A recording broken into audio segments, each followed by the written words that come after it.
അതെ, നമ്മളെ ചിത്തൂന് ഒരു പെങ്കൊച്ചുമായിട്ട് ചുറ്റികളെ ഉണ്ടെന്നാണ് തോന്നണം. അപ്പൊ അവന്റെ അടുത്ത് ഇതൊന്നും വേണ്ടാന്ന് പറഞ്ഞ് നിങ്ങളൊന്ന് ഉപദേശിക്കണം. നിന്റെ പ്രായത്തിൽ ഞാനും ഇതുപോലെയായിരുന്നു.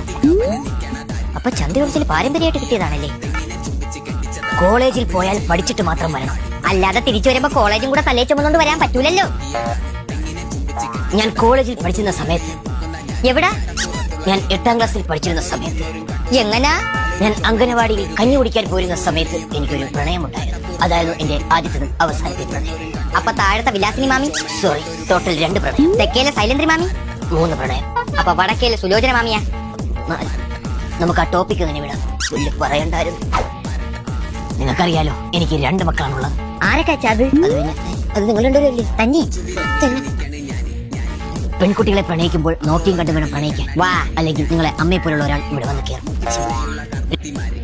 2 മക്കളെ നല്ല കുടുംബത്തിലോട്ട് പറഞ്ഞേക്കാനാണ് ഞാൻ ആഗ്രഹിക്കുന്നത്. അതുകൊണ്ട് നമുക്ക് ഈ ബന്ധം വേണ്ട ചിത്തു. അവളാച്ചന് റോൾസ് റോയ്സ് ഉണ്ട്. നമുക്ക് ഈ ബന്ധം വേണം ചിത്തു. അമ്മയത്തോടെ കുളിക്കാൻ ഞാൻ പറയാം.